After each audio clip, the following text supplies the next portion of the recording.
तो इस क्वेश्चन में हमको दे रखा है summation p equal to 0 to infinity 1/3p factorial. तो इस क्वेश्चन की खास बात ये इसीलिए लिया है मैंने क्योंकि इसको देख के बिल्कुल आइडिया नहीं लगता कि भाई यहाँ पर क्या होना है। ठीक है, काफ़ी लोग सोचते हैं यार सीरीज़ का सवाल है तो सीक्वेंस सीरीज़ का क्या कोई कंसेप्ट लग रहा है। फैक्टोरियल के हमने कुछ सवाल करे हैं सीक्वेंस सीरीज़ में जो कि आपके इधर उधर किताबों में पाए जाते हैं, उसमें वीएन मेथड लग रहा होता है, पर यहाँ पर उसकी भी कोई पॉसिबिलिटी नज़र नहीं आ रही है। तो बेसिकली आपका है क्या सवाल, पहले हम इसको एनालाइज करते हैं। आपका 1/3 के जितने भी मल्टीपल्स हैं उनका फैक्टोरियल आ रहा है नीचे, तो 1/0 फैक्टोरियल आ जाएगा पहले, फिर आएगा 1/3 फैक्टोरियल, फिर आएगा 1/6 फैक्टोरियल, इस तरह से कंटिन्यू होता जाएगा। तो किस तरह से इसका निकालें हम सम, दुविधा में हम फंस चुके हैं। तो मैं इस रास का करता हूँ पर्दाफाश। यहाँ पर हम कॉम्प्लेक्स नंबर लगाने वाले हैं। अब ये जो 3 लिखा है यह हमें इंडिकेशन दे रहा है कि कॉम्प्लेक्स नंबर के आने के चांसेस हैं। ऐसा क्यों बोला मैंने, क्योंकि ओमेगा की पावर 3n हमारा 1 होता है, सिंपल इतना। ठीक है, तो इस चीज़ को मैं इससे रिलेट करके आंसर कैसे निकालूंगा आइए देखते हैं। तो आधे लोग इसको एज अ हिंट लेके आगे ट्राई कर सकते हैं अगर उन्हें इस सवाल को सॉल्व करने की प्रोसेस का मज़ा लेना है। मैं स्ट्रेट अवे सॉल्यूशन पे जंप करता हूँ, मेरे को नहीं लगता ये वीडियो ज़्यादा बड़ी होने वाली है, तो शुरू करते हैं। तो ओमेगा से रिलेटेड हमारे पास 3 डेटा होते हैं। पहला होता है कि 1 प्लस ओमेगा स्क्वायर जो है, इनफैक्ट 1 प्लस ओमेगा की पावर n प्लस ओमेगा की पावर 2n जो है आपका 0 के बराबर होता है जब ओमेगा आपका 3 का मल्टीपल नहीं होता है। ठीक है, और ये आपका 1 के बराबर होता है जब ओमेगा आपका 3 का मल्टीपल होता है। सॉरी, ओमेगा की बात कर रहा हूँ मैं, n जो है आपका 3 का मल्टीपल होता है। तो इस तरह से मैं इसको रिप्रेजेंट करूँगा। ध्यान रखना n जब आपका 3 का मल्टीपल होता है और n जब आपका 3 का मल्टीपल नहीं होता, उसके हिसाब से केस लिए। पहले मैंने ओमेगा लिख दिया था, इसको इग्नोर मारे। तो यहाँ पर अब मैं 3 सीरीज़ लेने वाला हूँ। उन 3 सीरीज़ का सम करके मैं अपनी इस सीरीज़ को कर लूँगा एक्सट्रैक्ट। तो सबसे पहली सीरीज़ मेरी होने वाली है e की पावर 1, दूसरी होने वाली है मेरी e की पावर ओमेगा, और तीसरी होने वाली है e की पावर ओमेगा स्क्वायर। अब देखते जाओ क्या होगा। ठीक है, तो यहाँ पर जो है मुझे मिलेगा सीरीज़ को एक्सपैंड करने में, क्योंकि मुझे 1 फैक्टोरियल वाले टर्म चाहिए, तो मुझे e की पावर x के एक्सपेंशन में वो मिलते हैं। तो ये चीज़ भी हमने यहाँ पे इस्तेमाल करी। तो 1/r फैक्टोरियल जैसी कभी भी कोई चीज़ दिख रही हो तो e की पावर x को याद करना, और यहाँ पर 3 था तो हमने कॉम्प्लेक्स नंबर को भी याद किया। तो आगे बढ़ते हैं। तो इसका एक्सपेंशन हमारा देखने में ऐसा हो जाएगा 1 प्लस 1/1 फैक्टोरियल आएगा इधर, यहाँ आएगा 1/2 फैक्टोरियल, और इस तरह से आगे कंटिन्यू होता जाएगा। e की पावर x एक्सपेंशन तो यार सभी को याद होगा, जिसको ये भी याद नहीं है अभी कर लो। तो x की वैल्यू यहाँ पर 1 है, ध्यान रखना, और ये आपका इस तरह से जो है कंटिन्यू होता रहेगा। e की पावर ओमेगा के एक्सपेंशन की बात करूँ तो इसको हम थोड़ा सा अलग तरह से लिखने वाले हैं। ये हो जाएगा 1 plus omega upon 1 factorial plus omega square upon 2 factorial. अब ओमेगा क्यूब आएगा, ओमेगा क्यूब को मैं स्ट्रेट अवे 1 लिख दूंगा। अब काफ़ी लोगों को समझ आ रहा होगा कि ओमेगा क्यूब के होने का क्या फ़ायदा था। जिनको नहीं आ रहा है चिंता मत करो, थोड़ी देर में आ जाएगा। अब यहाँ पर आपका क्या आना चाहिए, जैसे ओमेगा क्यूब के बाद ओमेगा 4 आना चाहिए। तो ओमेगा की पावर 4 ओमेगा के बराबर होता है, क्योंकि ओमेगा की पावर 4 होता है आपका ओमेगा इंटू ओमेगा क्यूब, और ओमेगा क्यूब कितना होता है 1। तो ये मैं वर्बली बोल दिया, लिख के नहीं बता रहा हूँ। इस कॉम्प्लेक्सिटी के साथ डील कर रहे हैं तो ये वर्बली आप समझ सकते हैं, है ना। तो ओमेगा की पावर 4 होता है ओमेगा, तो उसे ओमेगा ही लिखूंगा। तो आएगा ओमेगा अपॉन 4 फैक्टोरियल। अगला वाला टर्म आएगा ओमेगा स्क्वायर, कायदे से ओमेगा की पावर 5 आना चाहिए, तो मैं लिख के बता ही देता हूँ। ओमेगा की पावर 5 आपका होता है ओमेगा स्क्वायर के बराबर, क्योंकि होता है omega square into omega cube के बराबर। ओमेगा क्यूब आपका 1 होता है, तो सिंपली ओमेगा स्क्वायर लिख देते हैं। तो इस तरह से हमने इस जगह पर लिख दिया omega square divided by 5 factorial. अगला टर्म आएगा ओमेगा की पावर 6, ओमेगा की पावर 6 होता है 1, तो हो जाएगा 1/6 फैक्टोरियल, और इस तरह से कंटिन्यू होता जाएगा। ठीक है, ओमेगा की पावर 7 की जगह आप ओमेगा लिखोगे तो आपका आ जाएगा ओमेगा अपॉन 7 फैक्टोरियल। तो इस तरह से हम सीरीज अपनी कंटिन्यू करेंगे। अब यहाँ पर देखो ध्यान से, ये आपकी हो जाएगी 1 plus omega square divided by 1 factorial. अब आपका जो टर्म आएगा वो आपका ओमेगा की पावर 4 होगा, जो कि आपका ओमेगा के बराबर होता है। हम पहले भी कर चुके हैं डिस्कस, तो ये होगा ओमेगा डिवाइडेड बाय 2 फैक्टोरियल। अगले टर्म की बात करें तो ये आपका हो जाएगा ओमेगा की power 6 divided by 3 factorial. Omega की पावर 6 आपका 1 के बराबर होता है, तो आपका हो जाएगा 1/3 फैक्टोरियल। जो अगला टर्म है वो आपका आएगा ओमेगा की पावर 8, और ये आपका ओमेगा स्क्वायर के बराबर होता है डिवाइडेड बाय 4 फैक्टोरियल। अगला टर्म आएगा आपके पास ओमेगा की पावर 10 डिवाइडेड बाय 5 फैक्टोरियल, है ना, क्योंकि ओमेगा स्क्वायर की पावर 5 आएगा। ओमेगा स्क्वायर की पावर 5 ओमेगा की पावर 10 होता है, तो ओमेगा की पावर 10 आपका ओमेगा के बराबर होता है, और डिवाइडेड बाय 5 फैक्टोरियल। अगला टर्म आएगा आपका 1/6 फैक्टोरियल। इस तरह से चीज़ें कंटिन्यू होती जाएंगी। इस सीरीज़ का एक टर्म एक्स्ट्रा लिख लूँ क्योंकि मुझे इसकी ज़रूरत पड़ेगी।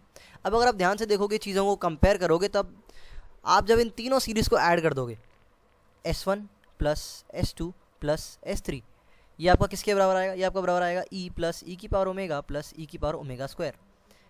इससे हमें बिल्कुल मतलब है, पर सीरीज़ में भी चेक कर लेते हैं यार। सीरीज़ को जब ऐड करोगे तो आपको क्या मिलेगा, पहला टर्म आएगा आपका 3, फिर आएगा प्लस 1/1 फैक्टोरियल ब्रैकेट के बाहर अंदर आएगा आपका 1 प्लस ओमेगा स्क्वायर। आगे बढ़ते हैं, अगला टर्म आएगा 1/2 फैक्टोरियल, बीच में फिर से आएगा 1 प्लस ओमेगा स्क्वायर। ठीक है, इसके बाद अगला टर्म आएगा आपका simply 3 multiplied by 1/3 factorial. 1/3 factorial के साथ क्योंकि आपका ओमेगा क्यूब आ रहा था, है ना, ओमेगा की पावर 3 के मल्टीपल आ रहे थे, तो वो सीधे सारे 1 हो गए। क्योंकि वो सारे 1 हो गए, ओमेगा की पावर 3n क्योंकि 1 होता है, तो हम जितने भी 1/3p वाले टर्म होंगे, 1/3p फैक्टोरियल टर्म, उनको अलग एक्सट्रैक्ट कर लेंगे। इससे हमारा सीरीज़ का समझा बड़ी आसानी से निकल आएगा। और ये जितने भी बाकी सारे टर्म्स हैं 1/4 फैक्टोरियल और साथ में इसके आएगा 1 प्लस ओमेगा स्क्वायर, ऐड करने पे इन सब के साथ ब्रैकेट में ही रहेगा।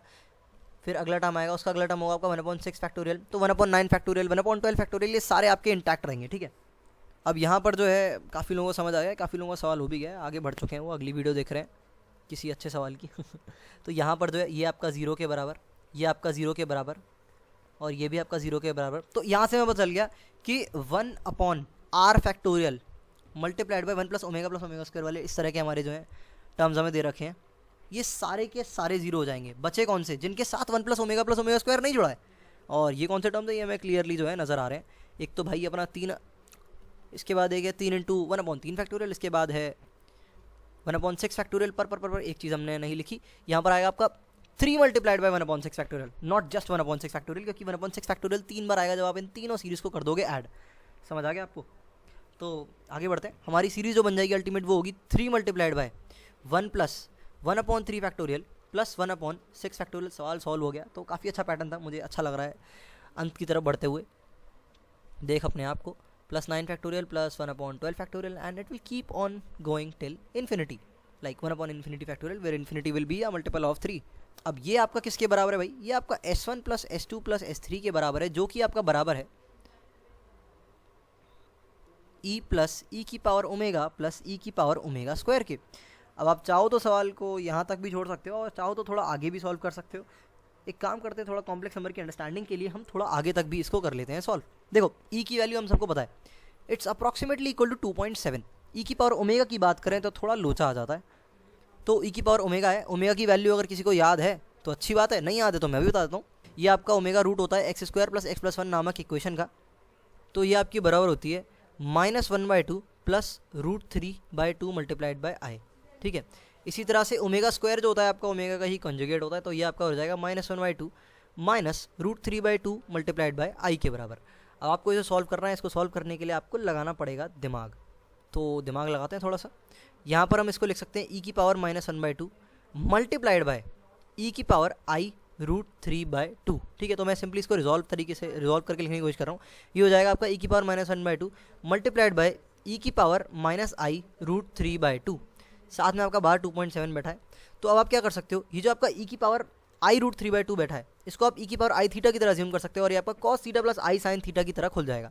तो आपका हो जाएगा cos ऑफ √3/2 प्लस साइन √3/2, और ये वाला जो टर्म होगा आपका ये भी इसी तरह से खुलेगा, तो ये आपका बराबर हो जाएगा cos ऑफ √3/2। अब ध्यान रखना यहाँ पर -√3/2 एंगल है, तो cos ऑफ -√3/2 आना चाहिए, पर हम सब जानते हैं यार cos of minus theta cos theta के बराबर होता है, तो मैंने इसको इस तरह से लिख दिया है। ठीक है, ये तो याद होगा ना यार तो ये आपका हो जाएगा साथ में, पर sine of minus theta minus sine theta के बराबर होता है, तो यहाँ पर हम माइनस साइन ही रखने वाले हैं।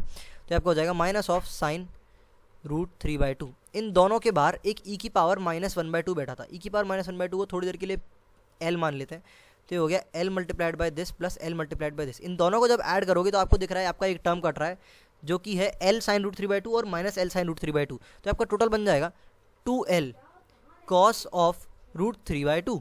ठीक है, साथ में आएगा प्लस का 2.7।